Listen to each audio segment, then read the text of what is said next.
And we are live. Restart. What's up, my dude? Ooh, what's happening, brother? How you doing? Amazing. How Yeah, about you?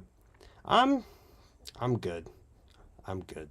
Just tried my best to find the BSD shirt so I could, rep with you in the in the thing today, but failed. So I was like a little bit behind in what I was doing, but we're here now and we're good. All good, dude. Park tool works. Very universal. Yeah. There you go. Yeah. You get it. How's your holiday? Amazing. I'm actually in North Carolina visiting my folks. It's Oh, been quite cool. nice. What's the weather like there right now? Is it nice? Yeah, it was like 65 today or something, 60, something like that. Not too bad. It was colder this week, but it's chilling. Yeah, that's good to hear. You have a good weekend and stuff through the holiday and everything.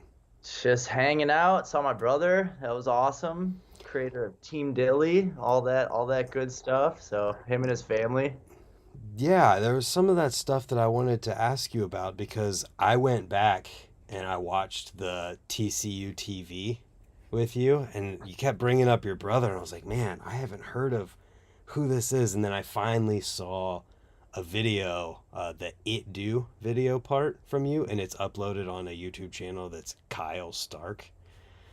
And I was like, oh, his name's Kyle. I have never. Bef- He's dude, man. Yeah, he's the one who definitely filmed all the videos growing up. He ran what was it, TwinCitiesBMX.net. He dropped nice. by like maybe he dropped a VHS, couple DVDs, and then yeah, now he's like he's got a family, loves mountain biking. He still rides BMX a bit, but Nice. That's good. I found that, or I watched that It Do part, and I was like, damn, Reed is young in this. So how old was your brother at that point?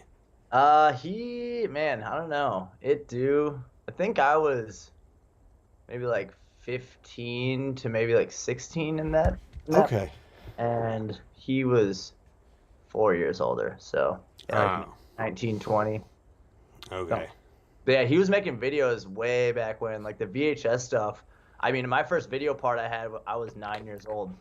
It was like right when I Mm. started riding, and like right away start like getting on a BMX bike. Like he had the camera and was making videos, made the VHS. I had a full part, some super crazy hardcore song, and yeah, he's always been about it.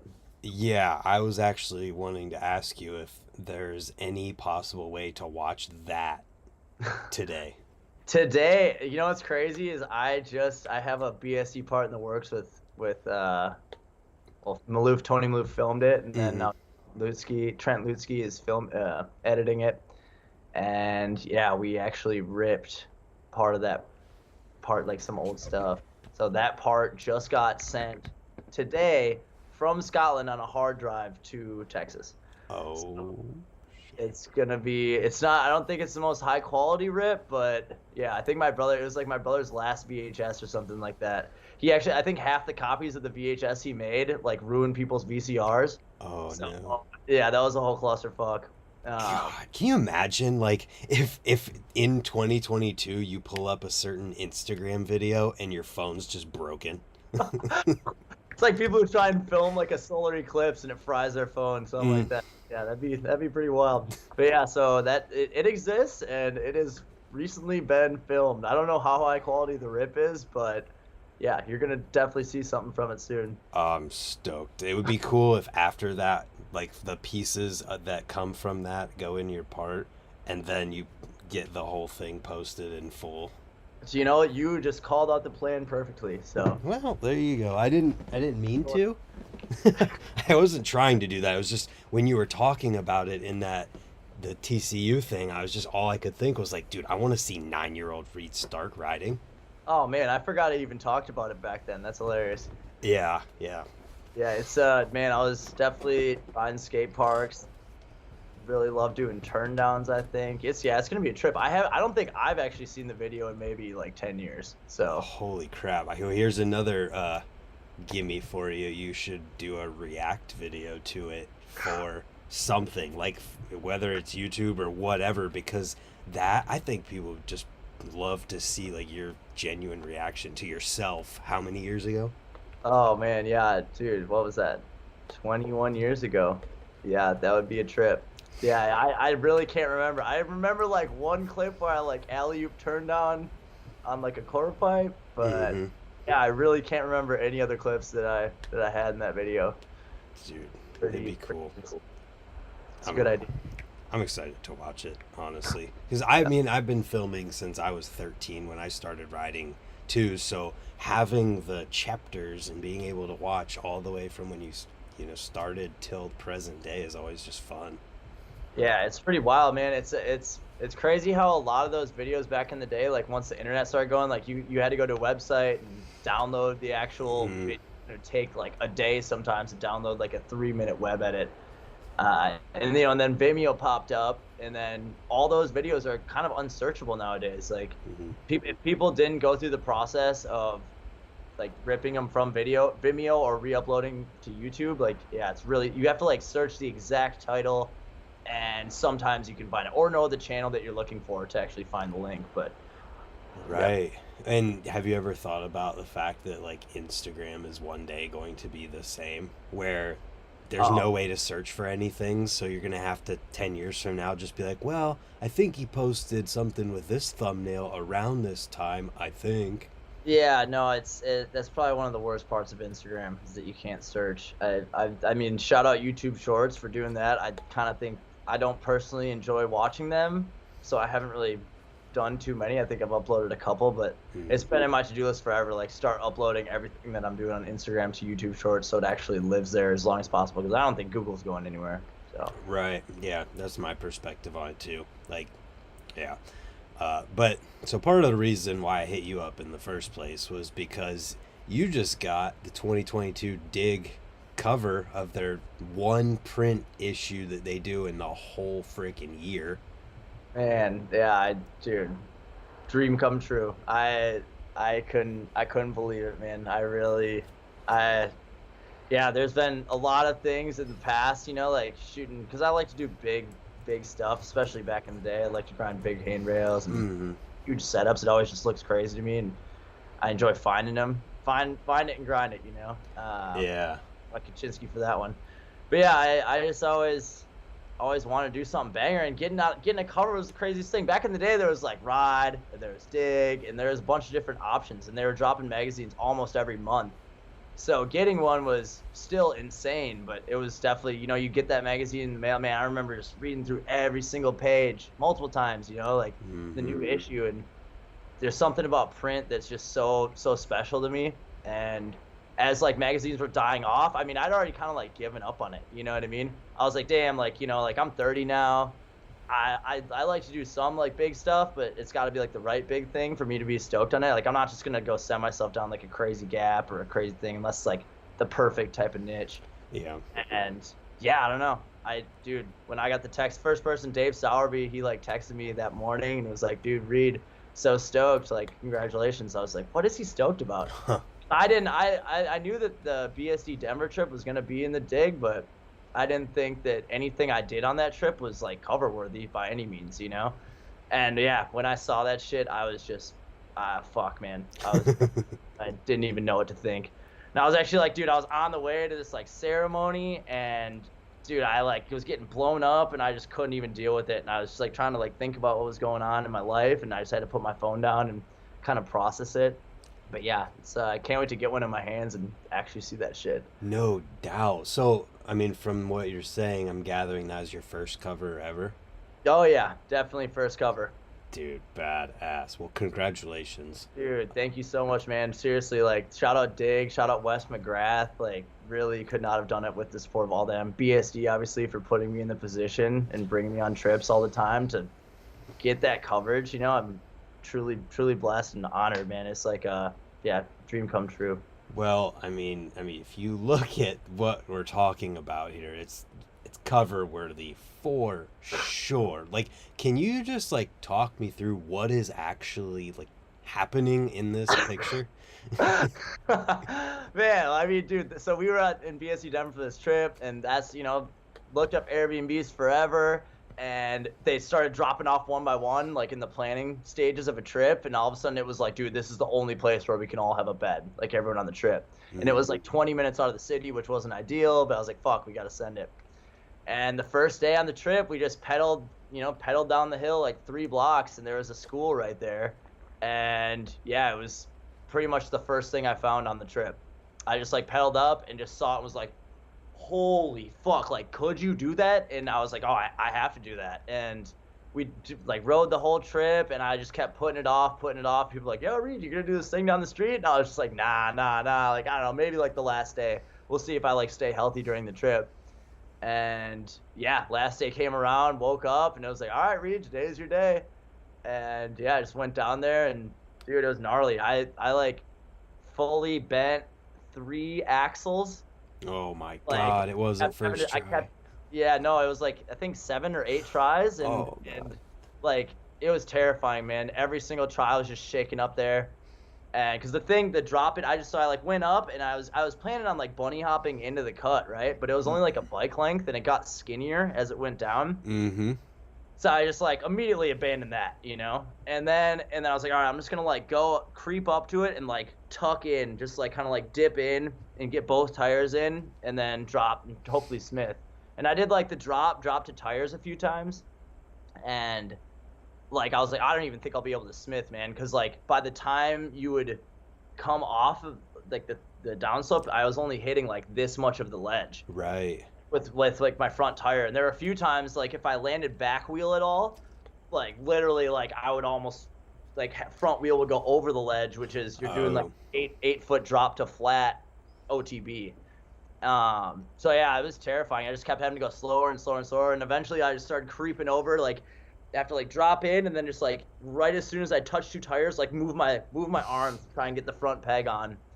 And I think I did. Yeah, I did. I got peg on. It was like tire peg, like sketchy, dude, like da-dunk, and like falling off to the side, and yeah, a bunch of sketchy attempts. And through that process, just like bent 3 axles. So like, all right, new front wheel, boys. Like take off the front wheel, switch out the axle, and then just because it's like the ones with, which is actually the strongest axle there is, just have the bolts going through, because it's just not one piece that can fold up. Yeah. Oh yeah, I like just kept swapping them out, and eventually got one where I didn't smash my tire too good, hit a solid peg, and I really was like not stoked. Like I landed it, and like I fucking, I pulled back as hard as I could, like off the smith, but I didn't land like 2 tires solid on the ground. And I'm such a perfectionist with that shit. And I was just like, dude, I'm like gonna die. Like if my front peg breaks on one of these, like I'm gonna die. I'm gonna flip over on my face, and I just have to take this shit. So it like wasn't really like a big celebration, you know what I mean? Yeah. It was just kind of like, wow, like my wrists hurt, my shoulders hurt really bad from like that impact, and I didn't do it exactly how I wanted to. So, all right, I just got to take it. And I don't know, I have some fears that people are going to see the clip and be like, you didn't even do that shit proper, you know? But I don't know, fuck it. It was the journey, and I don't know, I'm proud of it. So, Yeah. Well, I guess. I don't know. Well, when does the clip come out? The video, I've seen the video now. Trent edited a beast. It's like our journey from California. We went and stopped in the desert in Utah, rode some crazy natural spots. Oh my God. And then we kept going to Denver. And yeah, no, it was sick. I don't know when it's gonna drop though. I think maybe next month, something like that. I know BSD just has like a bunch of videos stacked up ready to drop right now, so they're probably just waiting for the right time. Nice. Can't just kind of vomit on the internet and Right. I'm excited to see it. I'm sure after people get that print issue, they're gonna be excited to see it too. Yeah, I hope they're not let down, you know. But fuck, I'm sure the people at Dig saw the video, or I hope they saw the video, and they're like, all right, like that was good enough. But yeah, it was definitely terrifying, and I did the best I could, and that's really all you can do in life. Yeah, well, so what's your mental process for something that scary? Obviously, you said how you kind of worked your way to it, but what's your mental process of going from, all right, I'm up here, to, all right, I actually got dropped into this thing the first time?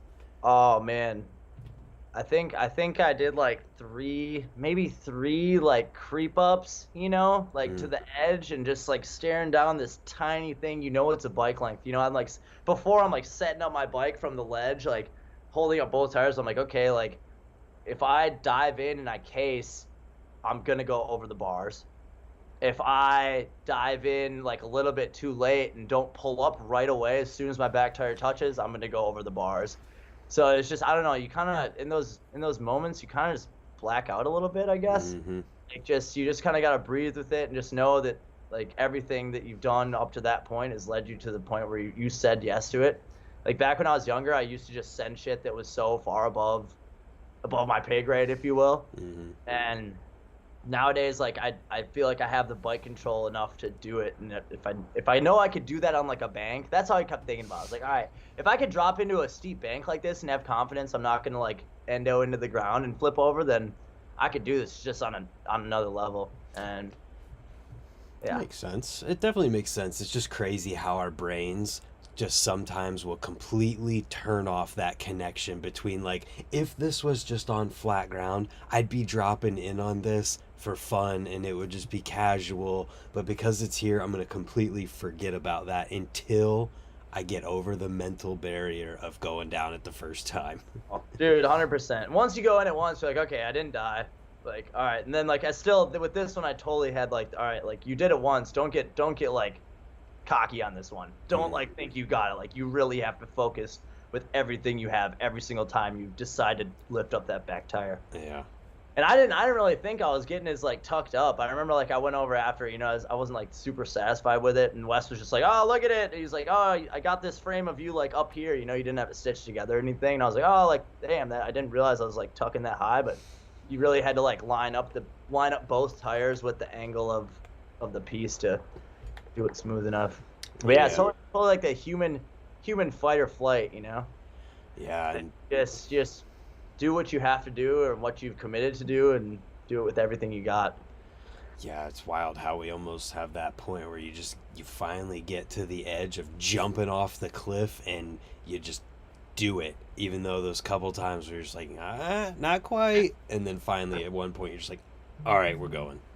Yeah, I mean, I definitely the worst I've really gotten hurt in my life is when I don't give it 100%. When I do let those like thoughts like I'm just gonna like tiptoe into this. Like Yep. I'll hop on a rail like all right I'm gonna like hop on this rail and like lean into the grass, thinking that's gonna be safe, and like that's when you like I think that was the first time I dislocated my shoulder. Like it was just a subluxation. I was able to pop it back in, but yeah, I was like doing this bump jump to King Trail in Scotland, and I was like, oh yeah, I'll just like, it's a steep one. I'll just go over into the grass, and then I went over and slipped out and fucking dislocated my shoulder. And it's like, nah, just go for it. Like if you can grind the rail, grind the rail. Mm-hmm. It's gonna come faster, and every time you go, you're gonna get better at it, just like anything in life. But yeah, it's a weird thing we do on this bike. Dude, it's crazy, isn't it? It's so crazy, some of the stuff. It's some fringe society shit, man. Yeah, it was funny when you were describing this thing and seeing it for the first time, you kind of answered one of my questions. Is like when you see it, you just immediately knew that it was like that was the thing, and that was what you were gonna do. It wasn't like, oh, we're just riding around, then all of a sudden I look up when I'm standing beside this thing, and there it was. It's like, No, yeah, it was like from afar. I was like, look at that beam. I think the last beam I was able to ride on like that was like in Arizona. I like the BSD Arizona part when I was like, man, I don't even know, 18, 19 years old. mm-hmm. And that was the last time I was like on like a similar setup, like a proper beam and pedaling along it. So yeah, I saw it and I was like, dude, look at that shit. And Rob DeQuattro and all those dudes always ride that school, and they've like the ledge had been grinded a bunch of times, and I like showed them the photo of it over, and they're like, what the fuck? They're like, I've never even seen that. It's like I don't know, I'm always looking up and looking at shit like that. So if I see like a bank in the sky, I'm gonna figure out how to ride it if I can. Hell yeah. It's a unique setups I love. Yeah, oh yeah. You definitely can see that in your riding, for sure.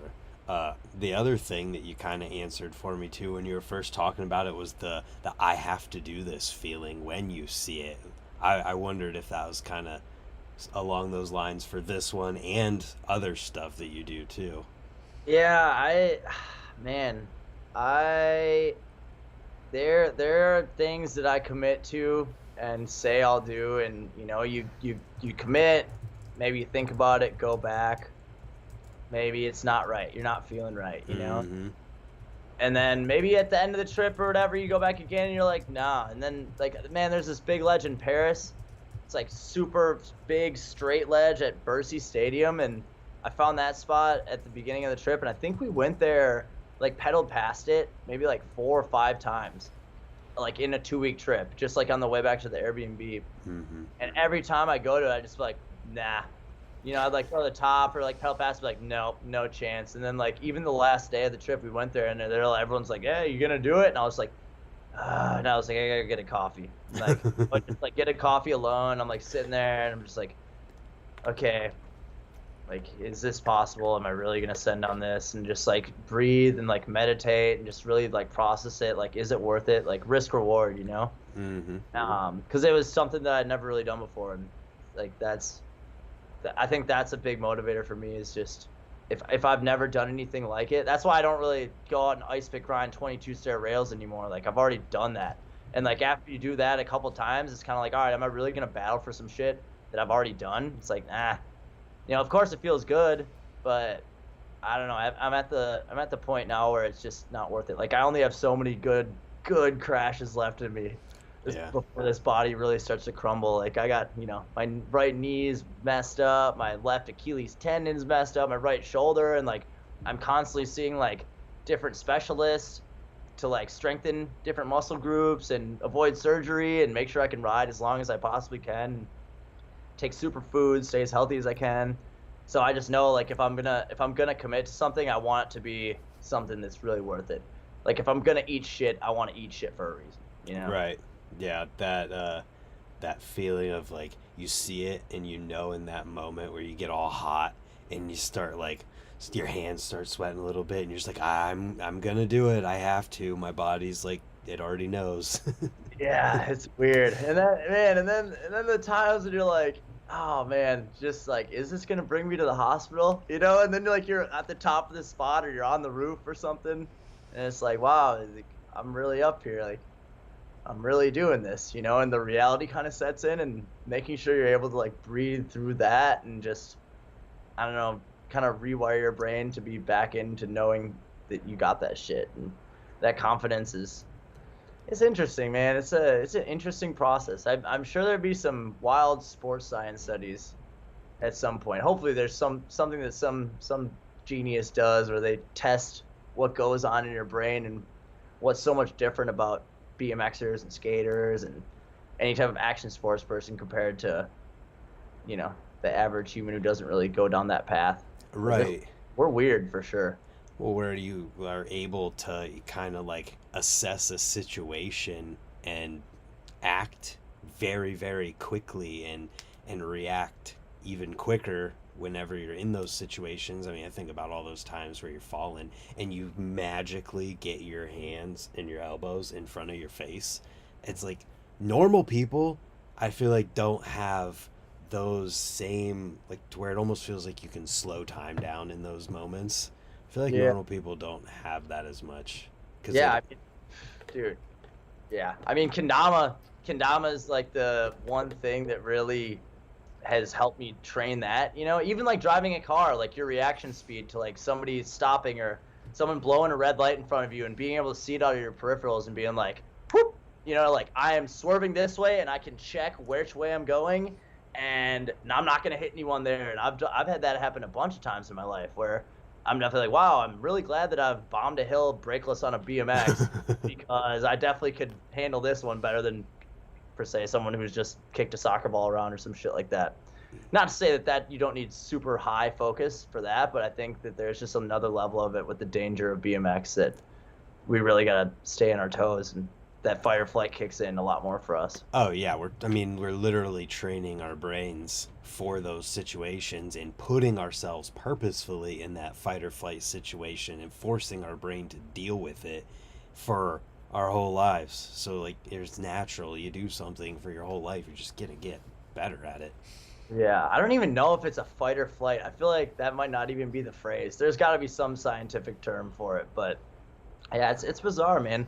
Action sports folk are very unique. Like to put yourself through so much pain and to want to keep doing it for the joy you get out of it is it's odd stuff. Yeah.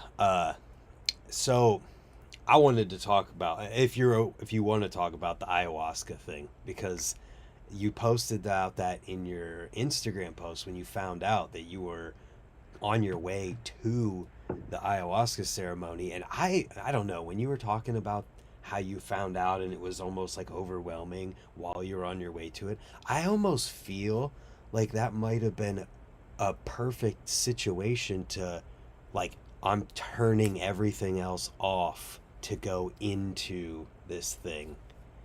Yeah, You, yeah, it was quite an experience. My buddy Boo Johnson, he's a pro skater, and he invited me like a year ago. He's like, dude, I want to do this ayahuasca shit.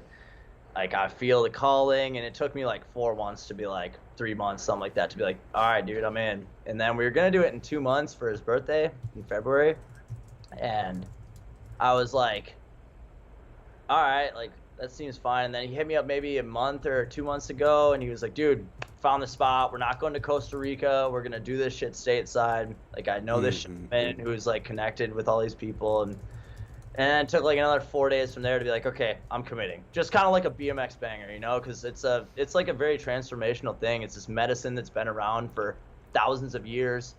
It's like made by mixing this root with this bark, and it what is it? It enables DMT. It releases DMT. Oh, It's okay. like that's what gets released in your brain when you die.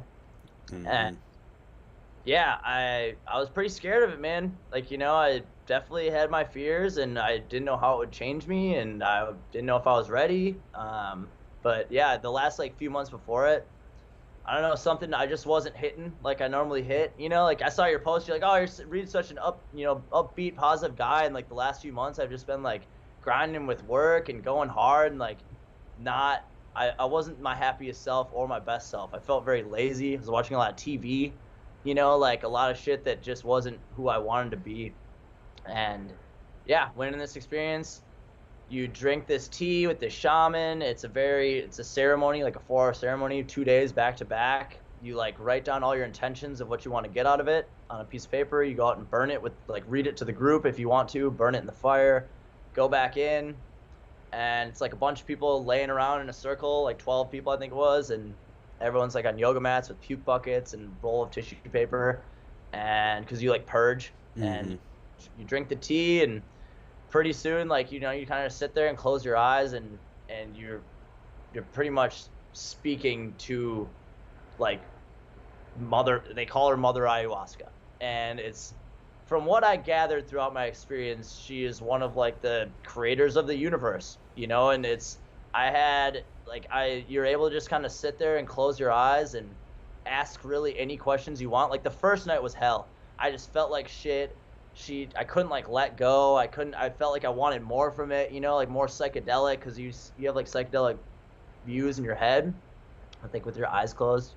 Some people had them with their eyes open. I try to keep my eyes closed for it. And yeah, like the first night was just hell. I hated it. I couldn't let go. I'm like, and then I just was like, the next day I was talking with the shaman. He's like, Reed, like, we talked about this. Like, you're very intense. You got to let go. You got to stop trying to control this shit and let it like be the passenger.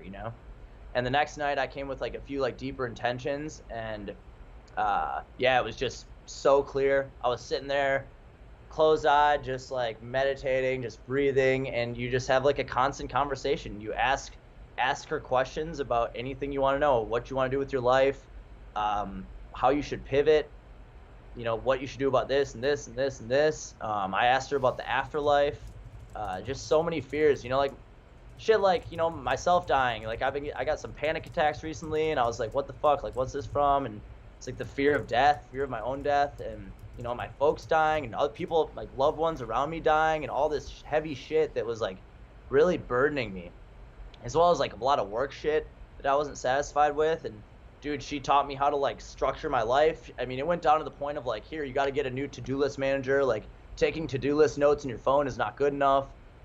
You need to, bring your family to your favorite place on earth. Like I wrote a whole list. That was a very condensed list in my post. She told me to make that post. She was like, "Hey, when you're done with this, if you care so much about this experience, like she's like, you should share this with the world. You should share it with your biggest moment in BMX ever." She told me to give as much effort into, like, I've been making music. She's like, put as much effort as you did into BMX into making music and all these other crafts you want to master. Like, how do you think you're gonna just be good at them without grinding like you did with BMX to, like, get to the point of being on a fucking cover of a magazine, you know? And it was, yeah, it was super deep, man. It was heavy, and everyone in the room had a very, I wouldn't say similar, but very, I mean, it's very transformational. I would say it's probably the biggest mental self-help tool I've ever used in my life. Um, yeah, it's just powerful stuff, and the fact that they've been doing this shit for thousands of years, it just really, really was an eye-opening thing. It's like I totally thought it was like a drug, and it's definitely not, man. It's medicine.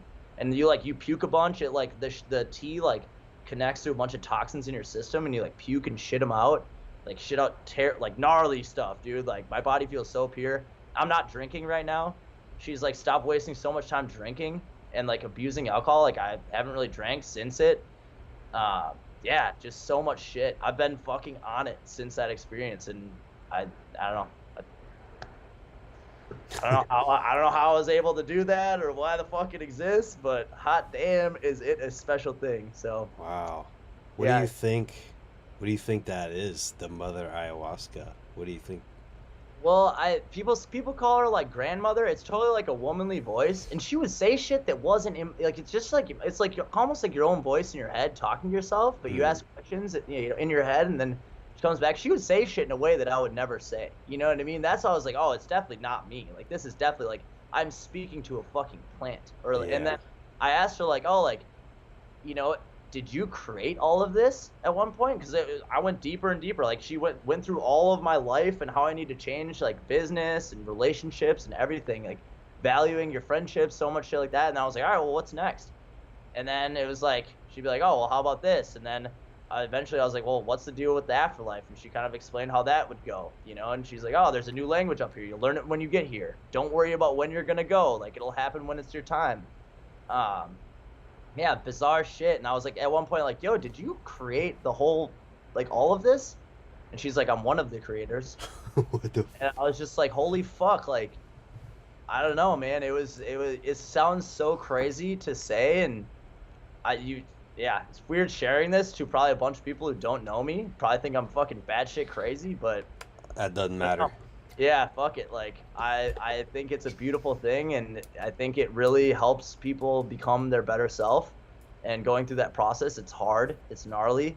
You puke, you fucking feel like shit the first night. Second night, I felt a lot better, and like puked a bunch the next night too, but it felt great the second night. Yeah.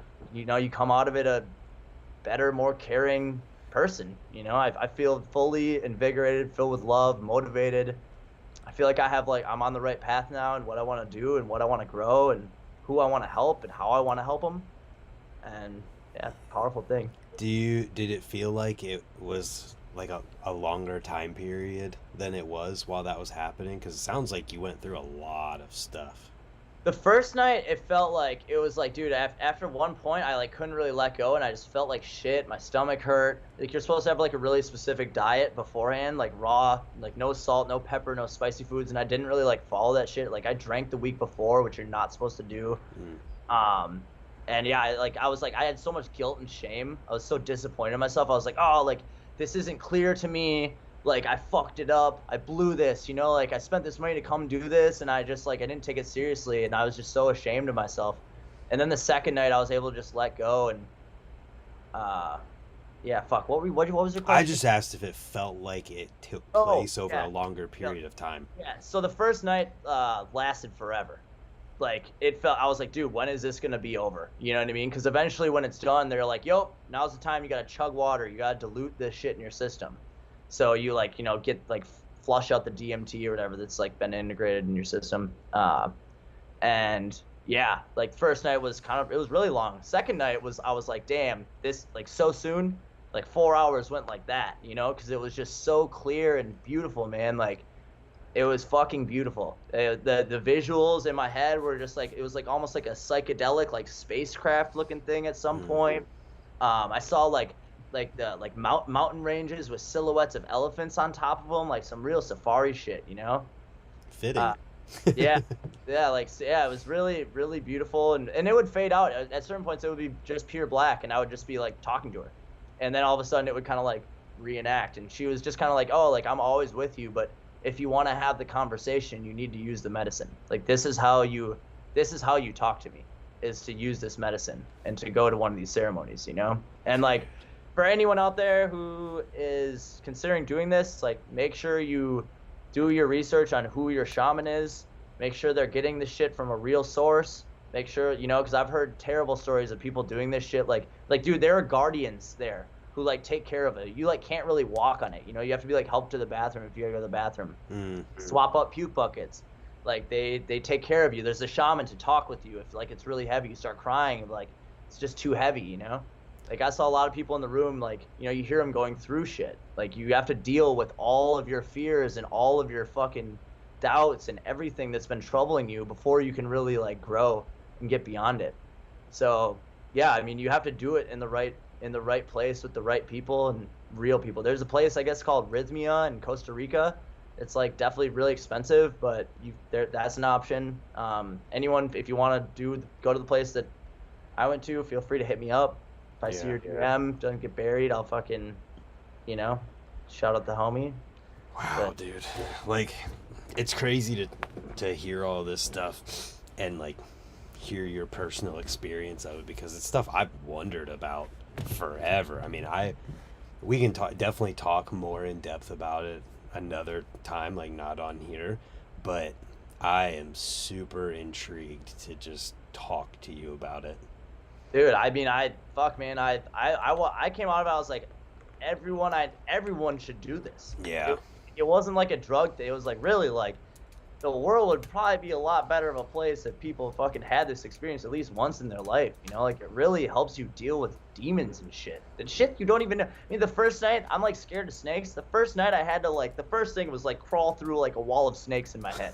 Of Like hanging course. snakes. You know, like the first shit I'm like, oh shit, I forgot I'm kind of scared of snakes. You know, it's like, oh, deal with that shit. You know, like, but yeah, man, I don't know.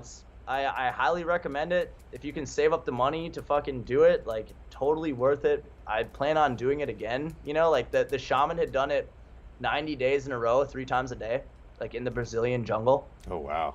Like he is like fully connected to like he is channeling chants and shit from the afterlife. Like it was just bizarre, dude. Just so out of this world. Like truly level 11.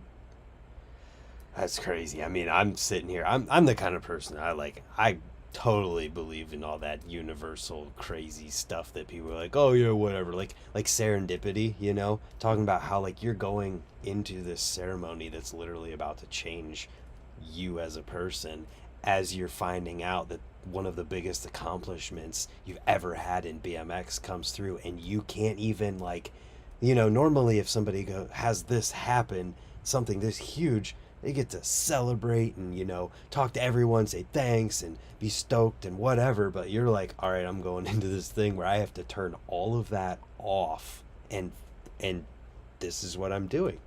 Yeah, just focus on like the shit I needed to like heal, you know? And dude, fuck. It was heavy.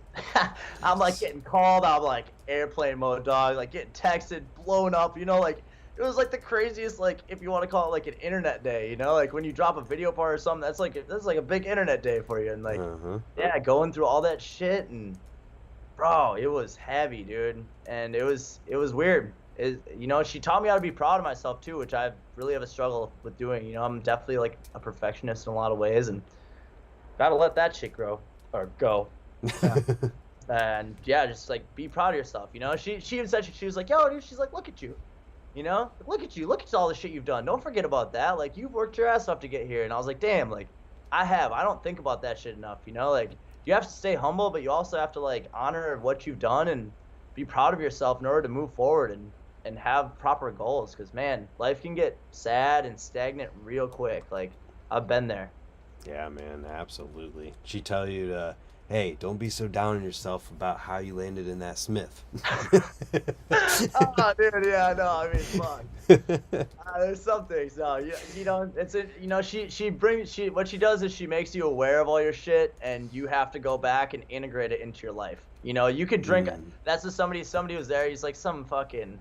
He works at some like packaging company. He's super smart dude. Has like 3 kids, and he's done it. This is his 12th ceremony, and he was like, "Yo," he's like, "if you go through the process and don't do what you were taught, like if you don't integrate it in your life and actually act on it, then you're gonna do it again, and she's gonna say the same shit." Mm-hmm. So like, I mean, dude, I mean, she told me shit like, go on runs with your girlfriend. I literally went on a run for the first time in 13 years yesterday, 2 days ago. Like went on like Nice. 2 mile run. Like it's like I don't know. I'm trying really hard to integrate it and really grow as a person and try and become the best, most happy person I can be. Dude, I love it. I love hearing this, and I'm excited to talk to you about this stuff like further later, for sure. Uh, Anytime, brother. She's out there like, hey, dude, you probably should have tried that again and get that Smith cleaner. Yo, man, that Smith was whack, dog. You gotta get on. Nah, I didn't. Everyone's gonna think you're a phony, bro. That's funny. But so what's riding like for you right now? What's your BMX life looking like? Oh man, it's been sick. I'm living in New Orleans, so like, there's not really too many bikers out there. It's Brandon Guthrow. He's probably the main dude. Because a bunch of those cats all just moved to New York. A bunch of the New Orleans locals. Mm-hmm. I'm like, filming with like a skate filmer. This dude T-Mans, he's awesome. But yeah, just most of it's kind of just pedaling around talking with my girl. Like New Orleans is super flat, and it's kind of like 5 miles, like anywhere you need to go. So I pretty much just like pedal everywhere and just will find weird cutty bump jumps, like broken down, whatever here and there. It's like super crusty there. So I just always like ride and film that stuff and stack spots there. Definitely trying to like be the spot master in New Orleans. Got a pretty good collection going. And other than that, just try and plan trips, like planning out 2023 for BSD, like try and get all the homies like in the right position to shine as much as they can. We got Trent Lutzke, Grant Uby, Curly Main, Noah Huntsinger, Denham Cox, like the whole BS. Am I forgetting anyone? But yeah, that's like the kind of the, not the American side. BSD's one team, but those are the local homies who definitely trying to put them in the best position possible to shine. Mm-hmm. So trying to plan trips and make sure we can get whatever we can get going. We got like a trip in the works. We're going to Texas. We're doing a shop stop tour. Gonna be doing it'd be sick. Like really connect with the community out there. Gonna do like jams, like probably like a meetup at Empire BMX in Austin, and go like ride street, do like a little street jam, skate park, maybe end at 9th Street Trails, and then do Ethic BMX in Houston, and ride the Rockstar Park. That place is wicked. I think there's some street spots around there too. Maybe not. We'll have to check it out. You'll find something, I'm sure. Yeah, I know there's some out there, but yeah, that park is amazing. So probably go rip that, and then potentially do like something in San Antonio or Dallas. Still trying to like lock in the best place for that, but those 2 shops are already confirmed, and yeah, gonna set up that. That'll be in like the first week of February. Oh, nice. Yeah. Does that mean you're not doing Swamp Fest? Oh, we're going to Swamp Fest. Oh, good. That's on the list as well, man. Definitely be out there. I was halfway like, I hope I see Reed at Swamp Fest after that. Yeah. No, yeah, February 25th, right? Yes, sir. Yeah, no, I already prepped the boys. I was like, yo, BSD crew's got to make it out somehow. However we're gonna do it, whether you're gonna drive New Orleans, hop in my van and we're going, or fly there, figure it out. Like, definitely gotta try and get out there because that event's amazing. Oh, always. Mm-hmm. So good. It's one of those events where, like, I blew it off for the first couple years. I'm like, yeah, it looks awesome and everything, but just like, yeah, it's Florida. It's expensive to go to Florida. And then I went, and I was like, yeah, I'm never not missing a Swamp Fest. Or I'm never missing a Swamp Fest, ever. Yeah, I missed one of them. I think the last one I missed. I had a bunch of shit going on in life. I couldn't make it. It was the one that was like 6 months after. I was like, I feel like the last one just happened. It Come did on, just man. happen, yeah. I can't go to another one, dude. I got so much other shit going on. But yeah, we make it to this one, baby. It's gonna be awesome. Hopefully, we can like try and design some shit or build some shit and make something epic. Cause that's the sickest stuff is when people bring out some random kicker, or, kind of like give back. It's like almost like a mini like BMX Burning Man. Oh, for sure. Yeah. Yeah. I mean, just watching the dude who was trying the Gap Nose 180 on the BSD jersey barrier thingy, like the amount of times, I mean, that dude was putting it in for that. Dude, I think that was Brandon Yeah, Guthrie. it was. It Yeah, that's was. my boy in New Orleans, bro. Yeah, him. Funny how that works. That was Trent Lutzke. So Trent was trying the Gap crank arm, and that's how he got on BSD. He did. It was a long jump to anything on the jersey barrier. That was our design for the contest, and yeah, Mhm. he tried like a 20-foot gap to crank arm, and we're like, Curly and Denim. I looked at each other and we like, we should just put him on, right? And Grant Smith, the owner of BSD, is sick enough. Like I was like, we don't even need to ask him. Let's just ask him right now. Let's ask Trent if he's about it. And he was down. So What a story there, dude, because Trent literally came about, oh, he's a couple hours from being as far south as you can go on the east side of the US, coming from almost as far north as you can go. dude, full send. Hey, dude, him and Yubi, man. Like I don't know if they've dropped that in between episode yet. Not yet. Yeah, I got to see a sneak peek of it. Definitely brought tears to my face, man. Like those two have just dedicated themselves to BMX, and that's the type of shit that like you put fuel behind. You know what I mean? Like you got to put energy into those types of people who are down to just like get it, dude. Like they've been getting it on their own with no support forever. Like no money, figuring out how to get to events, figuring out how to take trips, how to do whatever just to ride their bikes and rip. And like I'm just so proud of them, and I'm so stoked they're on the squad. Like it's crazy to me. Like I'm like the crew I grew up with. I'm like one of the few remaining ones. You know what I mean? Mm-hmm. Even in Scotland, like a lot of other people have kind of like Mike Jersey Taylor, and a lot of dudes have kind of like chilled out on BMX. Like they still ride a bit, but not as involved as they used to be. And I'm kind of one of the older guys now, and it's crazy like watching those dudes fucking really rip and put on. And yeah, super proud of everything that they do, and it's so motivating riding with them, man. Like I'll see some crazy shit that I'm like, I'd get worked on that. I'm like, you want to fuck with that? And they're like, yeah, let's go. They're like, oh, fucking perfect, man. As long as the spot gets handled. That's awesome. Like somewhat passing the torch, but more or less just being more selective on what you want to kind of do for yourself. I love that. Yeah, no, I still want to see the spots get handled. That's the thing. And I'm like, damn, like 10 years ago, I would be sending it on that. But like, I don't got it in me today. Like, because the amount of times I've been on trips too where like, dude, I'll like send it on some shit that I'm like 80% in love with. And then I'll roll an ankle. And then we literally like, I hobble around the corner with the crew and find like my dream setup that I know I would have done first try or within 10 tries, and a bit safer, but also burly as fuck and some shit like that. And I'm like, damn, like I really blew my chance to do shit here, because I was just kind of after it. But I don't know. When you're younger, you heal a lot quicker, and yeah.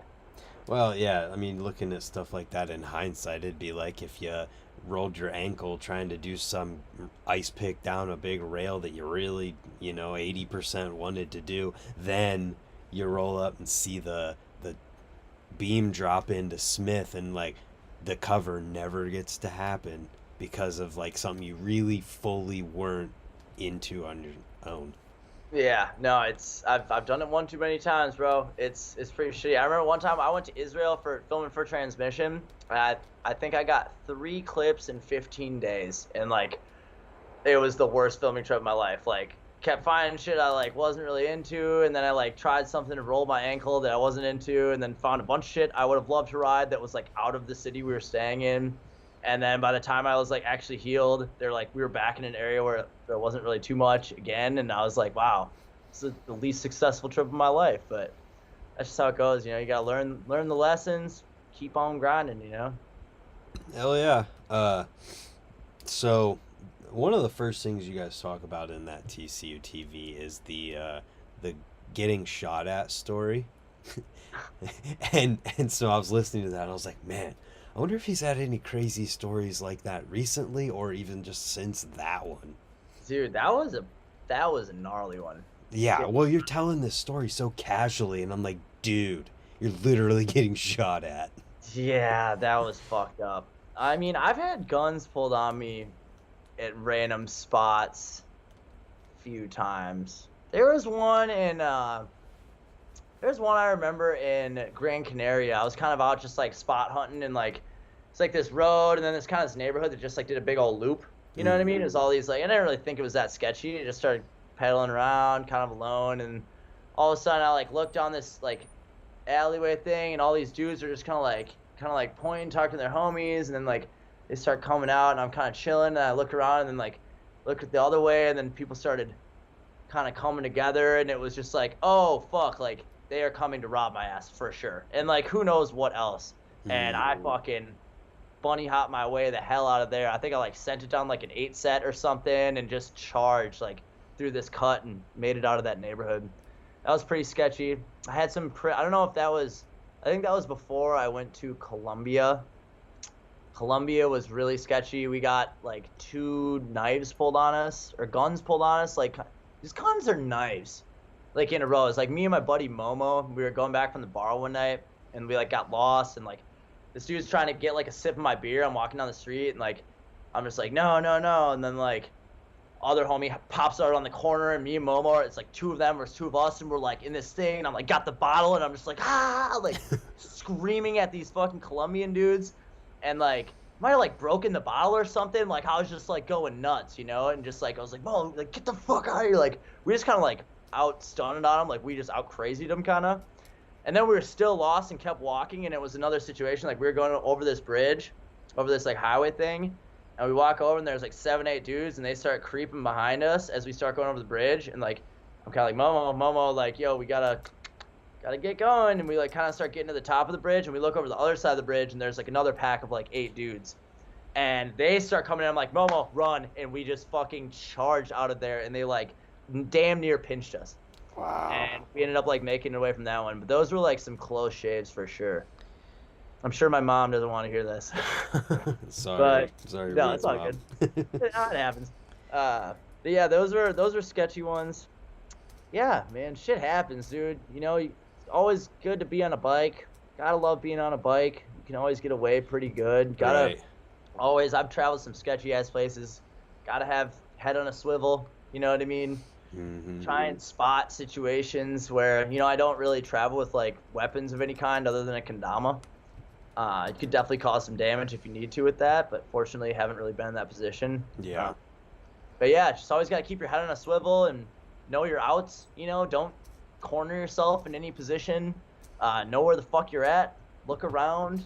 You know what I mean? Like, Street smarts, basics, basically. yeah, yeah. And it takes a lot of experience to go through that, and be with locals. Fuck, man. Always try and be like I was in the Philippines, and you don't leave the house without like 6 or 7 homies there. Like even Yeah. the people who live there don't leave the house. Like you don't go on a date with you and your girl. Like you might just get fucking kidnapped, turn into a rebel. Like so. Yeah, had some stories, man.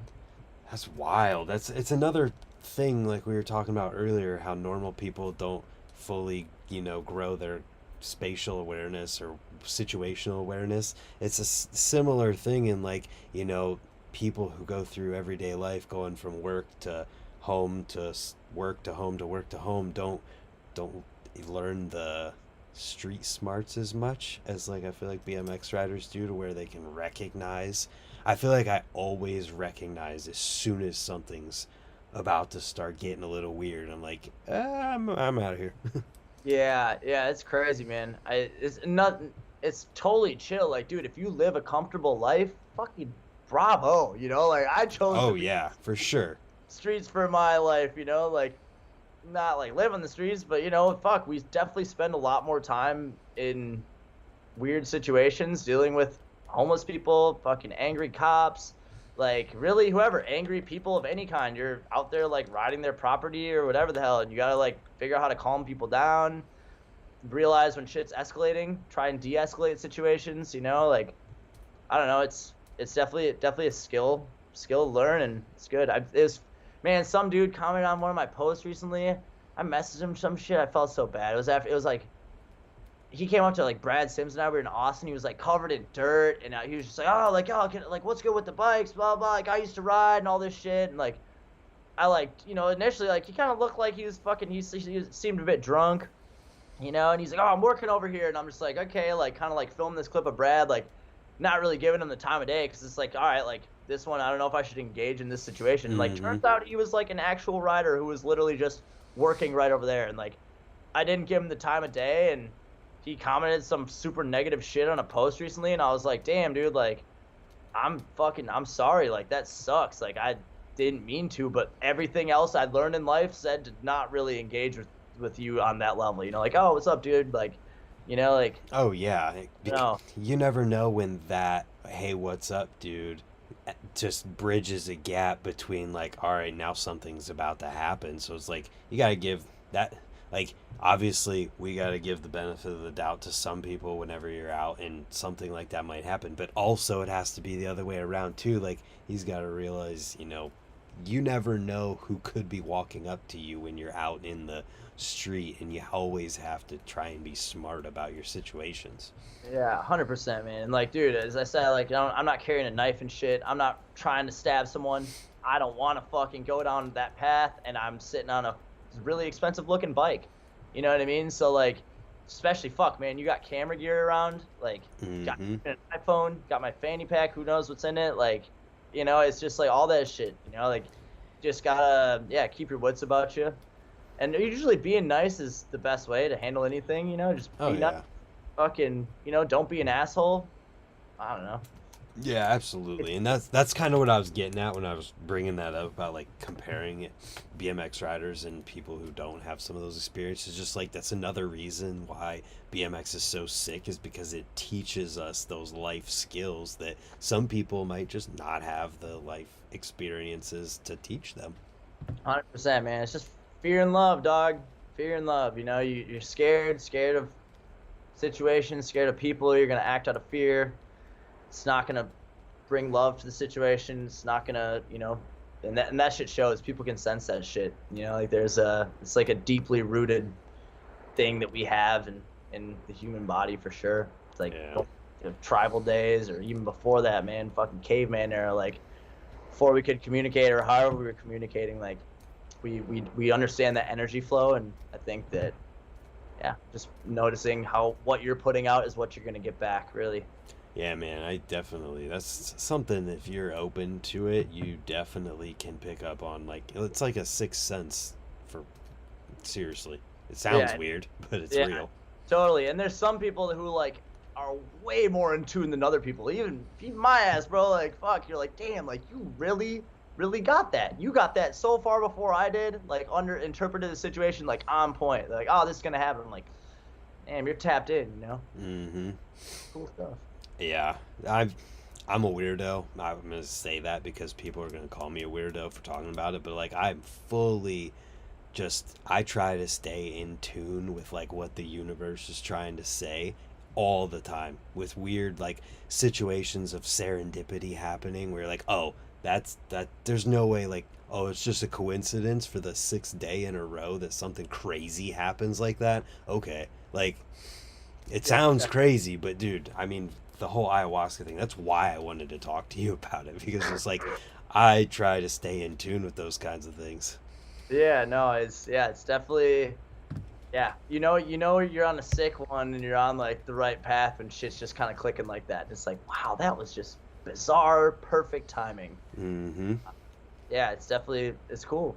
Cool to know you're tapped in like that, man. It's a special skill to have, and you can grow it. You know, if you don't have it, you just, I don't know. You might not be on the perfect path right now, but you can always pivot, man. I was talking to my folks, like, dude, I totally feel like obviously that the ayahuasca experience had a big impact on just understanding I need to change, and I feel like, man, 2023, the year of the pivot. You know, it's There like you go.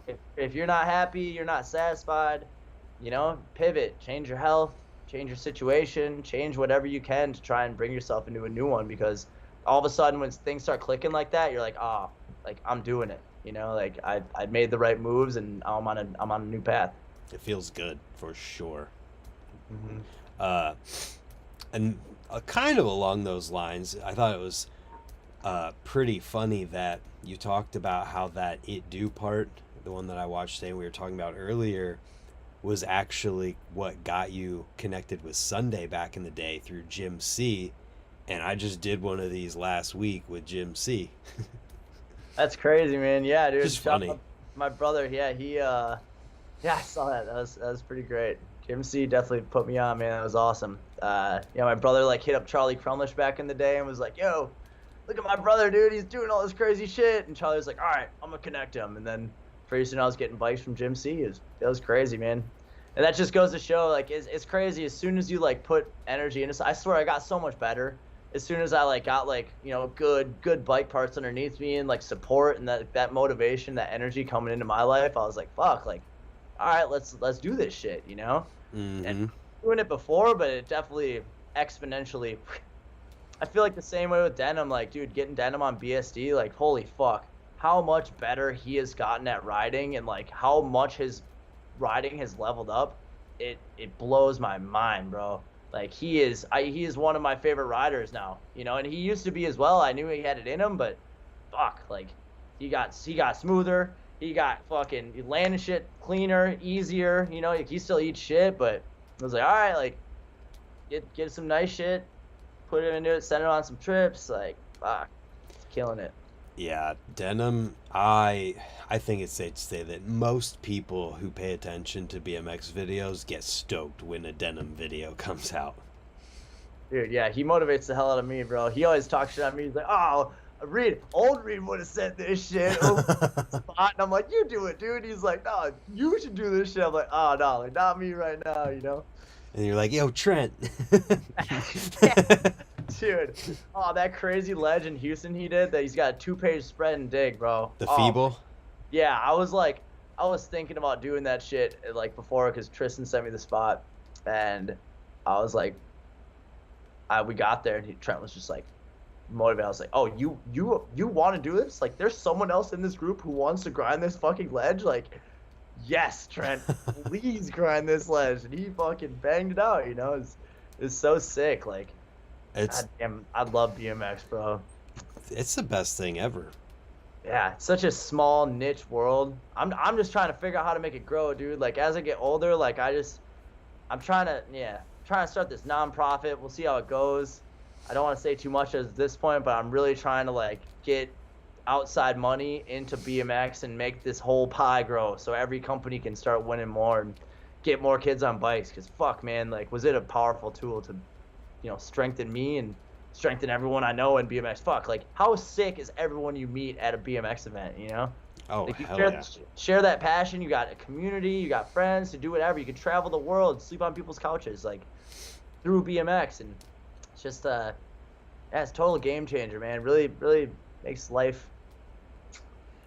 I think just for people who haven't experienced something like that, it definitely can change the trajectory of your entire life. And when we're lucky enough to find it as kids, it just completely influences everything about who every fiber of our being is.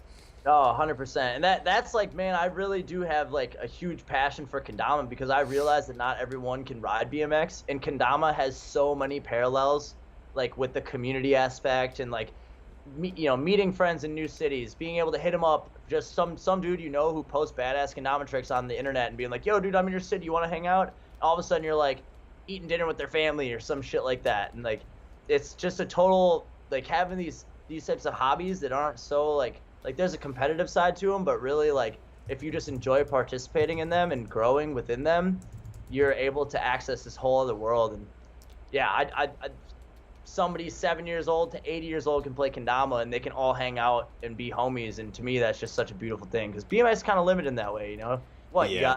you got kind of like, I don't know, 5 to shit, man. I guess what is it? DMC still 360 and stairs at like age 50. Grant Smith's still riding at like I think he's like what 47 or 48, I don't know, but maybe 44, not sure. But yeah, I mean you can still ride till late, but after a certain age, it's fuck, your body's just beat, man. You want me to blow your mind?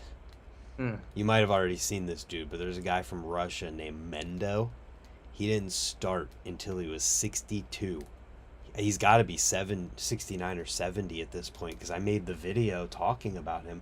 Actually, let me just type 60. Is he a flatlander? No, I posted this video in October of 2020 when he posted an edit.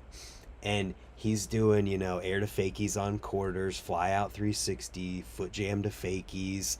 Like, dude, it's incredible. Yeah, he's from Russia, and he didn't start until he was 62. So it's like, dude, we don't know how old we really can be yet.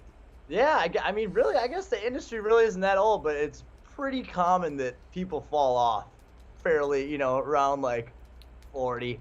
Yeah. You know, like you can kind of just like pump a bowl, which is still riding, you don't need to do the badass tricks to be a bike rider, but fuck, man. Yeah, that's amazing. I gotta see that shit. Yeah, I'll send you the link to his edit, and he posts on his YouTube channel from now and then, and it gave me a whole new perspective on things, because I'm like, dude, if this dude didn't start till he was 62 and he's progressing to the point of fly out threes and air and quarters and stuff, I mean, that means who knows what it could be for the people who just never ever stop.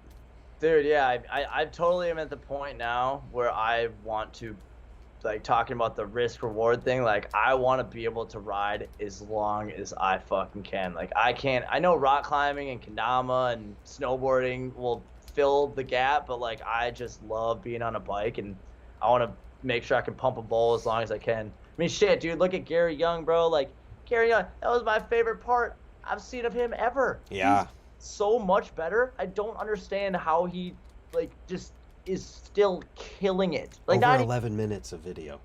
Yeah, is a jaw dropper, and the creativity and everything is just flourishing, and like that shit really motivates me, dude. Like Corey Martinez, like Nathan, fucking all those dudes I used to look up to are still like ripping and doing bangers. And yeah, I think the I don't think back in the day maybe people were as focused on the health side of it. Right. I think now like people are really realizing like you gotta do your yoga. You gotta take your superfoods. You gotta drink your water. Like all the vitamins that you can carry. Like, literally, you take all of it every day. Yep, dude. Try out raw superfoods, man. Plants, basically. Shameless sponsor plug, but those they deserve it. Yeah, they have products that really help me get through injury and get rid of inflammation. And fuck, I see a sports chiropractor any chance I can to try and see what, to get a checkup and see what they can work out, what I need to work on, different exercises, and to fix certain things. Because a lot of times you don't need surgery, man. Like, you go to a surgeon. Right.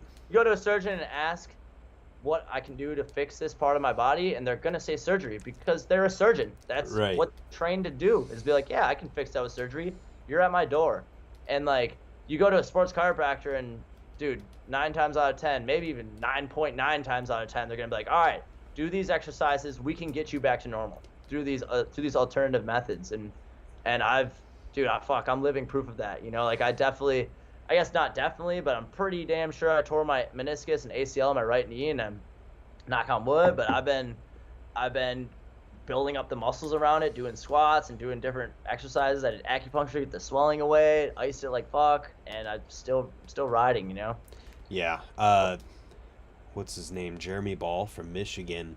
He just, dude, I mean, he kind of hasn't been riding as much in recent years, but he would be doing 3 turn downs and Oppo 3 look backs over the big line at Rays, and just doing lines in the bowl that nobody can do. But the dude didn't have an ACL in one of his knees and just never got it fixed. Yeah, that's wild. I mean, the muscles, man. Muscles can really take care of a lot. And it's all the really small muscles you don't really know.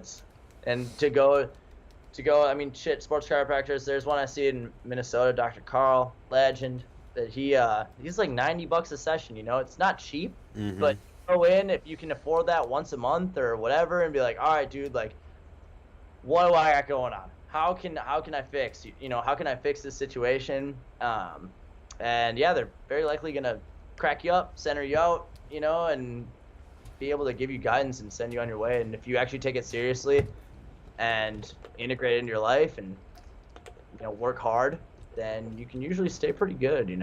Yeah, that's definitely important to talk about. And that one thing that I was thinking about when you were saying that stuff too, that I always try to hit on when talking about things for people to hear, is that like if you have an injury too and you go into the ER, unless it is a life-threatening thing, you don't let them do surgery in the ER immediately if you're able to go and see a dedicated sports doctor first, because their goal is to just get you better so that you're like okay. And a sports doctor looks at you, and a sports surgeon is gonna work on you in a way that tries to get you back to what you were doing.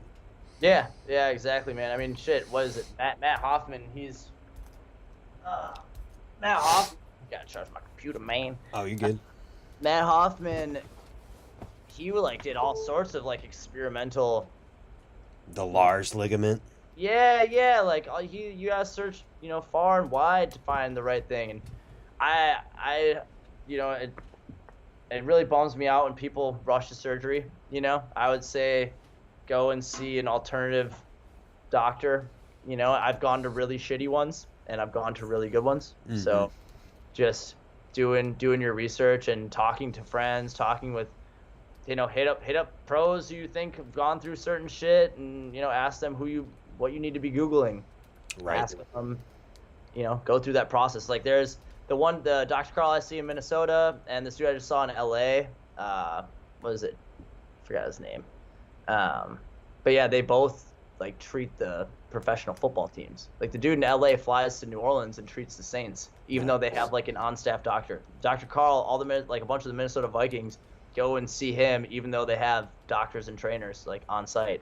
Because if you see like a really intelligent specialist, like they're probably going to be able to give you great advice that you wouldn't be able to get. So. Exactly.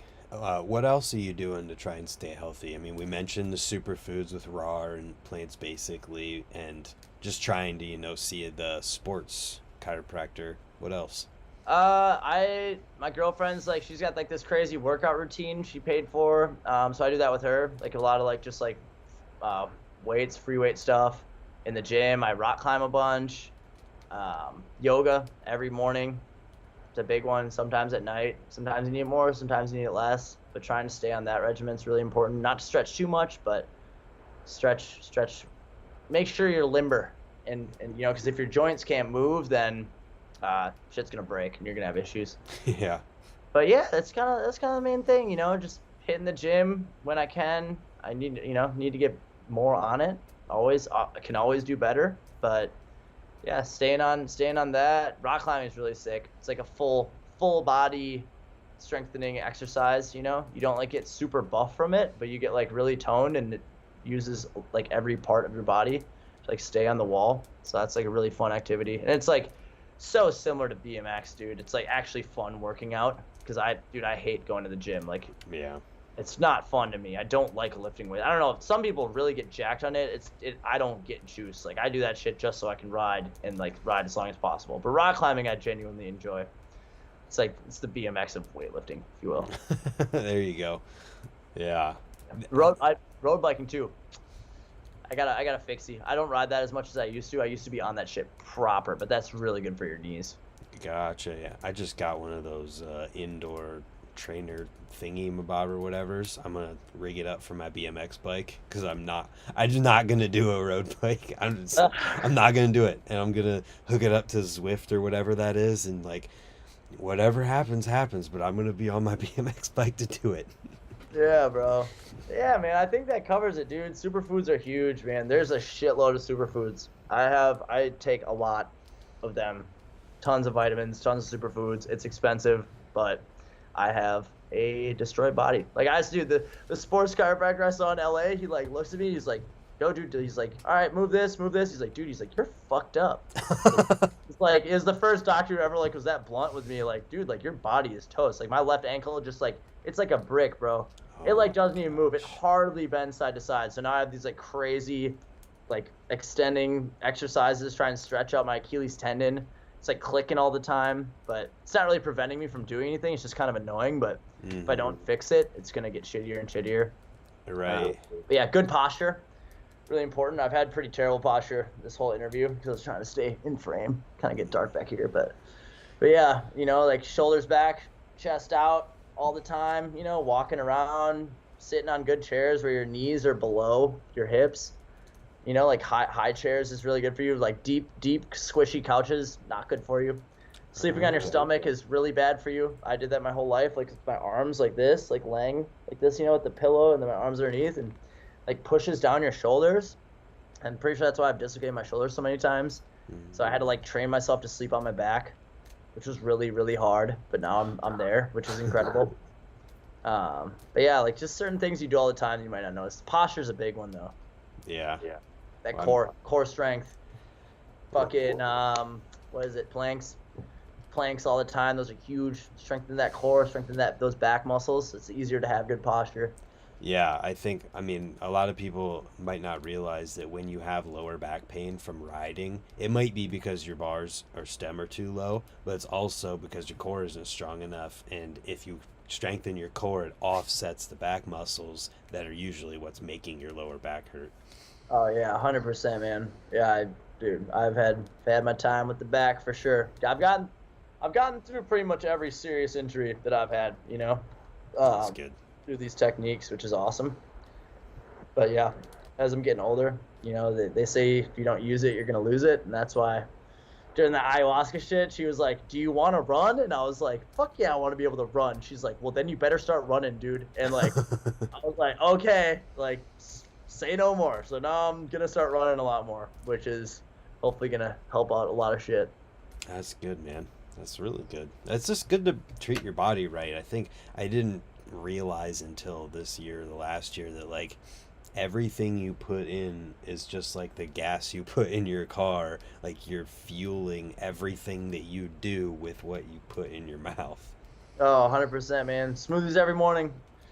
Every morning, get your fucking. I like frozen blueberries, bananas, some water, peanut butter, maybe some almond butter, like some spinach, maybe some chia seeds. Fucking drink that shit every morning. Like, make sure you're getting your doses of fruits and vegetables. Like, that shit'll keep you going. And feeling good is just nice. Yeah. It's Oh, so God. nice. Haven't been drinking, dude. Oh, I feel so good. It's great. I party hard, and, it's good to chill out a bit and really start feeling good. It's nice to wake up feeling nice, and yeah, treat that body right. Like I used to laugh at people would be like, like body's my vessel, and like that was another thing in the ayahuasca experience. If she was like, yo, like you are energy, and like this body literally is your fucking vessel. Like this is your shit, and you have it for this time period. And if you fuck it up, then you fucked it up. So like take care of that thing because you want to live a long and prosperous life feeling good. And I know a lot of people who didn't take it seriously and feel like shit and have fucked up health problems. They cost them fuckloads of money. And yeah, once you're there, you're gonna look back and be like, shit, man, I should have drank smoothies. You know what I mean? Or I Hmm. should have done this. Like, damn, like I kind of blew it. And like, or you won't. Fuck it. You know what I mean? But I personally don't want to have that happen. I want to stay feeling bomb as possible for as long as possible. Right, exactly. Yeah, life's great, man. Gotta just try and keep on grinding. Yeah, I feel like, would you say that it seems like it's become more and more common within BMX to not only see like pros taking care of their bodies and thinking about the longevity of things, but also that trickling down and just like more people who ride in general caring about that stuff. Yeah, some people don't give a fuck. Like, dude, I get haggard too. Like everyone, it's constantly, you know, Mm-hmm. flowing of how good you're treating yourself and how shitty you're treating yourself. Like one thing can trigger something in your life, and all of a sudden you're fucking partying, and then like you party, you wake up feeling like shit, whether you start drinking again or you like eat shitty, greasy food, you kind of just say fuck it for a bit. And all of a sudden, like it hits you. And like whether it hits you like a month later or like a year later or sometimes 5 or 10 years later, and all of a sudden you're like, damn, dude, like I've been blowing it. But I think people get to that realization eventually, and you know, they hopefully switch and hopefully have the tools to do it now. You know, thank fuck for Google. Like, find whatever you want on Google, but you know, there is a lot of great information out there and wicked smart people who can guide you. And Right, exactly. That's why I like doing conversations like this with people like you, to where if somebody sees this and they hadn't yet made that realization, maybe they will, and then, oh, now I realize I can look this stuff up and start feeling better. yeah, dude, I mean, fuck, if I had known when I was like 16, 17, like when I was just going for broke, like just sending shit, fuck it, man, who cares if I die? Like that whole mentality, you know what I mean? Like if I would have heard myself talking now, I'd probably been like, no way, you know, like there's Yeah. no way that's me. So I understand. I'm empathetic with everyone and everyone's choices that you choose to make. You know, life's short. Have a smile on your face as much as you can, and you know, do what you can. Do what you can when you can do it. Yeah, dude. When's the next Safari video? That one, the one I filmed with the grime video is Denim's last BSD video. That's the hard drive that just showed up in Yes. Austin. So unfortunately that video, I was saying my knee was pretty fucked up. I had like a knee brace on that whole video, so I couldn't really do a lot of things that I wanted to do. I had to take it pretty safe, which was cool. You know, it was limiting. A lot of straight stuff, not a lot of 180s. Not a lot of sends where I would be flailing in the air, you know, or certain things. So I had to be a little bit more analytical about everything I did. I wouldn't say it's like my best shit by any means that I've done in my life, but you know, it should be a cool video. It's got a cool, fun concept, so that should be dope. And yeah, I'm actually editing my Burning Man video right now. Nice. It's super hype. I edited it twice on like this iPhone app, this InShot, and it wouldn't export. Like I spent long time because I just like to edit on my phone because I can do it wherever. And wouldn't export. So I got Adobe Premiere, and I have learned the program now, and I'm cranking on this video. So that should be coming out by this month. Damn, you got a lot of stuff in progress, because you're talking about a different video that you were working on earlier. Or is that one of the two that you just mentioned? Which one? When we first... The one with my first video part? Yeah. That's the one. That's the Safari video that I'm talking about. Oh, okay. That's cool, the one that was on the Grime tour. I think it's going to be called, I don't want to give out the name. No, it's just coming, people. Yeah, it's coming. And then, yeah, dude, I have a ton of shit in the works. And then we also have like a Sweets Mob video of Hobie Doan and I in Europe. That's going to be dropping. Yeah, man, I got a bunch of shit coming out. A lot of shit's been in the works, man. It's been kind of a slow year, just kind of getting everything together with clips and different filmers and editors, and you know, life hits different for a lot of different people, and you know, had some anger through that shit, you know, being like, why the fuck I want this shit to drop, you know, and just I'm glad that it's all coming to fruition now, and I'm really excited for everyone to see it, man. It's some cool projects. Yeah, hell yeah. I got 2 more notes in here. The one's just going fast. Gap to grinds. What is it about going fast that you love so much? Because I feel like no matter what the contest is or what the video part is, like or the skate park, you're gonna find something like the frickin' that was you at House Park, right, with the giant gap to grind for the USL thing. It had to have been you. Yeah. Oh yeah, Gav Smith. Okay. Like just stuff like that. Like, oh, what is it about that? Oh man, I think it's amazing what you can, like, the speed you can generate on a bike, and I just think it's fucking so dope, like, to be able to actually do that type of shit and really push the limits of how far you can go and how fast and how high. I think it's just a beautiful thing, man. I don't know, just really about pushing the limits and doing things that have never been done, I just think is awesome if I can potentially do them. For contests, it's totally like I can't really do the bar feeble hard 180 bar. Like, that's it's crazy. People do that shit. I would never try something that technical in a contest, or like a Right. feeble manual, hanger manual, fucking. And people do this shit first try. It's so impressive. But I just don't have it in me. Like, I never went down that path. So like, if I'm gonna compete in those types of like arenas, if you will, then I gotta be different. I don't want to just do what other people are doing. So what am I gonna do? Well, I'm gonna fucking haul ass, rip, and try and find the biggest, scariest thing that I think I can do first try with confidence. Oh, hell yeah. So yeah, I don't know. That's just always cool. Yeah, that house park one was sick, man. That was crazy. It's like, wait, you think I can make it there? I remember the session. It was like before. I think I was like there like a week before. I was with some cats, and I was like looking. I was like, wait, has anyone ever done that? And they're like, no. And I just started like cranking at it, and I was like, dude, I think they're like, you're like kind of right there. And yeah, that was a cool one, man. That was a nice piece. Mind blowing. I'm gonna pull it up just because I want to watch it again. It's like totally mental. Oh my god, I clicked right to it. Just like cranking as hard as you possibly can across the entire skate park to that's got to be like 25 feet. Yeah, that was a scary one, dude. My back tire was right there too. Almost really blew that one, or maybe it would have blown out the wheel or something. But and then the freaking, oh my god, forgot about the one that came after it, the gap out of the bowl into that steep wedge. Oh yeah, that was a scary one too. That was crazy. I remember, I think it was like Chase Hawk, man, one of my fucking favorite riders of all time, and he was like, bro, he's like, that shit was fucking gnarly. He commented some shit, and I was like, damn, like that's like Chase Hawk's home park. He's hyped on it. That was a proud moment for sure. Yeah, and one that I really enjoyed was the barely peg height ice over into that little tiny bank that you caught front and rear tire. Not from that video, but you posted on Instagram recently.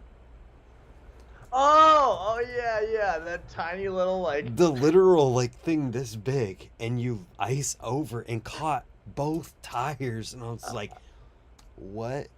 Dude, yeah, that again, I was like, this is the smallest over ice pick that's ever been done. I thought that was super comical, So yeah, that actually took, dude, that was probably like 30 tries.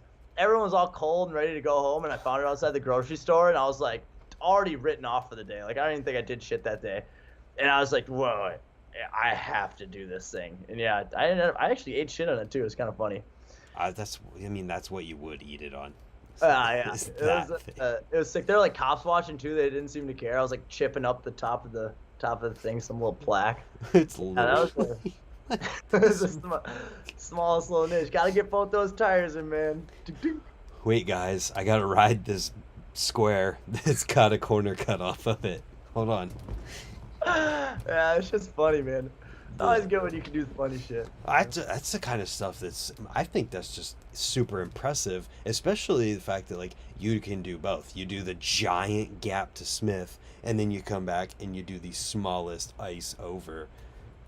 Man, I love that those are the two clips you brought up. That's hilarious. That's where my mind goes. That's great. No, that's great. I mean, that means someone's fucking stoked on the shit that I'm doing. But yeah, the biggest shit and the smallest shit is hilarious to me. It's nice. Like, finding the tiniest little niche. Like, is that a spot? And it's like, I tried to make that as much of a spot as it could be, And I think as time goes on, I'm probably going to be, unless it's like the perfect type of banger, you know what I mean? But yeah. like really valuing the really tiny spots and making, I don't know. It's just kind of like realizing that the world is our playground, and you can ride anything, and it can be fun. Like, shit, I was reflecting on, like, growing up, I spent so much time just riding curbs. Like, yeah. there's some curb near my crib that, like, when it was getting made, for sure, some, like, truck or whatever, like, rubbed up against it, and it just, like, dude, I'm talking this wide of a little part that just, like, was a flat curb, like, up and flat, and it just had a little curve in it. And dude, I like aired the fuck out of that, and like deck manualed on the curb, and like tried to foot jam it. I remember riding that little tiny nothingness like for so many fucking hours, you know? It's a quarter pipe. It's quarter pipe. Yeah, exactly. Everything's a quarter pipe. Yeah, we didn't have street trannies like they do in Europe when I was growing up. Nothing really in Minnesota. Well, Right. but you know, try and make everything a spot because see what you can do on it. Parking blocks, jersey barriers. It's all quarter pipe.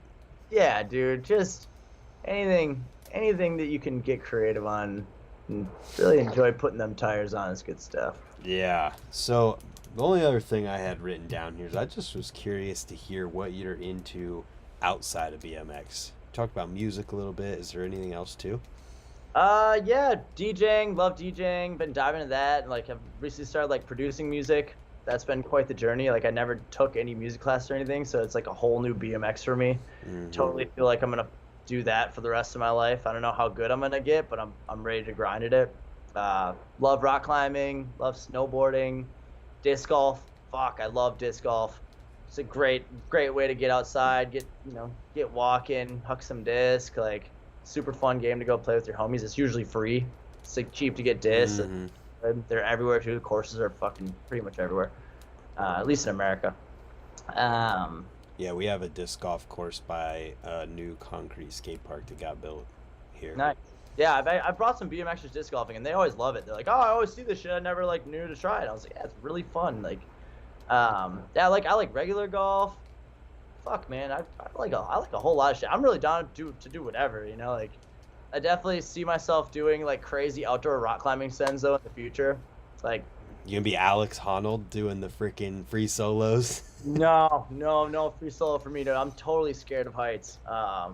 But yeah, I really enjoy getting my hand on rock and like going through that process of like figuring out. They call them problems. It's like figuring out how you got to situate your body weight on the wall to get up, and yeah, it's a real fun thing. My girlfriend and I do that shit all the time. We love going to the gym and bringing homies and shit. It's always good. Yeah, man, I'd say that's pretty good. Yeah, I got a whole to-do list. I got this new to-do list manager, dude. I got a whole fun section. What's it Let's called? see what we got. To-doist. Todoist. To-doist. It's I just always did shit in my notes. But yeah, it's really nice. Super nice to like upload shit. It's free until you go like past 5 projects, but just like organization, making sure you like the whole thing is like this like GTD technique of like you don't want to have to be thinking about what you have to do in life. Yeah. You want to just have it out there, and you need to just plan your day from what you know you need to do and spend less time like thinking about it and actually optimizing your time to make sure you do as much as you possibly can, because fuck, man, life's short. I got a lot of shit going on. Yeah, fun section. BMX, kendama, rock climbing, disc golf, snowboarding, family shit, slacklining. Really enjoy slacklining. Nice. It's like where you tether the rope between the trees, a little webbing, 1-inch or 2-inch webbing. I just got a pogo stick, like a adult pogo stick. Damn. This company X Pogo hit me up, or I was with Aaron Homoki, Jaws. He's a pro skater in Arizona. He's like homies with all the raw dudes, superfood guys. And he brought his pogo stick out, and I was like, holy fuck, this is sick. And when I was growing up, and I hit up, he's like, dude, just hit up the company. They might be down to send you out one. So I got myself a pogo stick now, dude. Gonna start doing some pogo. And then I really love camping. And then reading books, man. I really haven't read too many books since I was like in school, and that kind of made me hate books. But Yeah. I read one recently that my buddy lent me, and I was like, damn, like it's really like grounding, peaceful experience to like get through a book, and you learn a lot. It's nice to like just calm the brain. Yeah. Yeah, all that shit's good. And then I have like a shitload of business ideas and projects that I'm involved in, and I don't want to go into that too much, but Yeah, no worries, sir. I always am grinding on all that shit, and I really enjoy the work that I do with like marketing and brand management and making clothes. Safari State, love that process. Gonna drop some new items soon. Yeah, I don't know, staying busy, keeping it light, fucking grinding away. Trying to be happy. Yeah, trying to be stoked, dude. Fuck, like it's crazy. It's life's hard, and it's nice to stay busy and motivated on shit that you like doing, and if you can make a living off of that, then fuck, that's the dream, isn't it? That is literally the dream. If you haven't yet, you should listen to the Nine Club with Rob Dyrdek, because he talks in there. I don't know if they talk specifically about the time management side of things, but everything he talks about is like he treats things in his life like chunks of his time. He talks about filming ridiculousness takes only 4% of his time. Yeah. And he talks about things that way, and he's talking with that mindset throughout the whole thing. And I don't know, I just sounded what you were saying made me think of that. I thought you'd be into it. Yeah, for sure. Yeah, I haven't seen that. I'll have to check it out. But yeah, it's crazy. Like this whole thing, they like Todoist. You can go through like kind of a training thing. I went through that the other day, and they talk about like there's this like Pomodoro technique, which is Italian for tomatoes. So you're supposed to like add all your tasks that it takes to get a project done, right? And then after you do it or before you do it, you kind of like guess like, all right, I think this is going to take a Pomodoro. And a Pomodoro could mean 25 minutes of time or 15 minutes of time, whatever like time segment you're willing to like really focus on a task and not have no distractions, because that's when you're like working the most efficiently. Yeah. So like I'm in the process now of like trying to realize how much time, like really go through that process, like how much time, how many tomatoes does a certain thing take, and say you have 25 minutes, like they say that you should be able to get 20 or 15 pomodoros like ticked off in a day. So one task could take 4 tomatoes, and it's just like a fun way of like thinking in life by something other than minutes, you know what I mean, because minutes aren't really that fun. And yeah, I've been going through this process, and fuck man, it's definitely motivating, and I'm totally about it. I'm like really trying to make optimize my life and make it more efficient. And I think hitting 30 was probably a big part of that, being like, damn, I really don't have that much time left, like I gotta do the shit I want to do and stop leaving all these great projects that I have on the back burner, because I've had shit in my to-do list, man. Like, dude, I've had projects and ideas, entrepreneurial ventures that have been sitting there for like 5 years, dude, even longer than that. So Right. if I'm ever gonna do it, I need to like get my money straight in my projects, and also carve out time to focus on the things that I want to do. Yeah, absolutely, man. And you talked about Todoist, and like even just if anybody doesn't want to get another app or anything, like if you have an iPhone, they're just getting so good at like, so your lists or your notes, you can put little like check boxes beside them now even. Yeah. And then like the reminders. Yep. Dude, yeah. It's like, it's like the same shit with this. Oh, you can't see it. It's going crazy. Oh, There it is. There you go. Yeah. So yeah, it's like the same shit, and you can like, the best thing here is like it's super easy to like add subtasks, and then you can like do priority levels to them and like color code them through priorities. It's just you should try it out, man. If you're on that shit, like I'm literally right now just transferring over all my notes to That's this funny. platform. And it's free if you want it. You don't only want to do 5 projects. I It's like I have $4 like, if you want to do more than 5, but dude, I have like 300 notes in my oh, phone. dog, I live my life by the notes, and already I'm like, oh, my days are just, like you can link up your calendars with it, you know what I mean? So everything's just you know what to work on and spend less time. Like, fuck, what do I do next? Like, Right. actually start tackling tasks, and Yeah. BMX being one of them. Fuck, like I need to make sure. I get so focused on work, I like won't ride for a week, and I'm like, fuck, like my girl's like, dude, you gotta go ride. I'm like, oh my god, I do need to go ride. So, like that's like, I that has to be a task. It has to be a thing that I like make sure that I do and carve out time and plan out, and as life gets busier, really make sure you keep doing it. Yeah, and like one thing you can do too on your phone, just when you turn on Siri, you can be like, remind me this day at this time, this thing, and then it just does it. And it's like, oh, cool. It makes it that much easier. And just getting organized, like what you're saying, is so important. Fuck yeah, bro. It's the shit, man. I didn't really know I needed it like I do now. So. Yeah. Oh, well, Reed, we did an hour and 40 minutes, and you told me an hour. I don't want to take too much of your time. I see. I gotta edit this Burning Man video. I was like, fuck, dude, I gotta be cranking. So yeah, I'm gonna go edit this Burning Man video. Hopefully, have some dope shit to drop, dude. It's a pleasure chatting. Absolutely. Thank you for doing it. Where will people be able to see the Burning Man thing? Any of the just where can people find all that stuff online?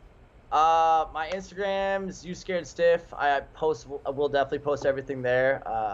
Reed Stark on YouTube, Sweets Kendama's YouTube, um, BSD Forever YouTube. I think that's the majority of the projects. But yeah, Instagram is like my main platform of letting people know that I got shit going on. So Hell yeah. Well, thanks everyone for tuning in and make sure you check out what Reed's got going on. A lot of good stuff.